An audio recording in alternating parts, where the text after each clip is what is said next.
Salam sejahtera dan salam perpaduan.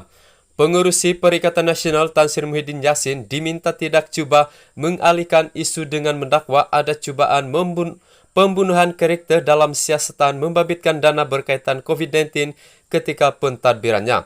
Naib Presiden Amanah Datuk Seri Dr. Mujahid Yusof berkata, isu sebenar siasatan itu adalah mengenai kebertanggungjawaban untuk mengetahui kemana wang terbabit dibelanjakan. Semua perkara ini membabitkan sejumlah wang yang besar, jadi apabila kita timbulkan perkara itu, Muhyiddin tak perlu alih pandangan kepada mengheret isu ini menjadi soal pembunuhan karakter. Kalau betul dia jujur, telus, dia boleh jawab sahaja isu ini dengan mudah, katanya kepada BH hari ini. Semalam Muhyiddin yang juga pengurus PN mendakwa, pelbagai tumahan dilemparkan ke atas dirinya dan Perikatan Nasional dibuat berikutan usaha pembunuhan karakter dilakukan Pakatan Harapan dan Barisan Nasional. Beliau mendakwa tindakan itu dibuat antara lain berikutan kegentaran PH dan BN menghadapi kemarahan PN pada pilihan raya negeri di 6 negeri dalam tempoh beberapa bulan lagi. Mengulas lanjut, Mujahid berkata seharusnya Muhyiddin tidak menggantung parlimen ketika pandemik COVID-19 melanda, sebaliknya membentangkan perbelanjaan dana berkaitan peruntukan yang dibelanjakan.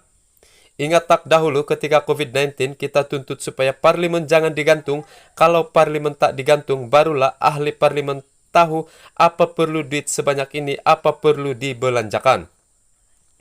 Jika dibuat sedemikian, bentang perbelanjaan di parlimen adalah mandat, kena ada semua perkara, duit itu pergi kemana, disebabkan dia gantung parlimen ketika itu, tahu-tahu sudah belanja wang terbabit, kemana pergi kita pun tak tahu, katanya.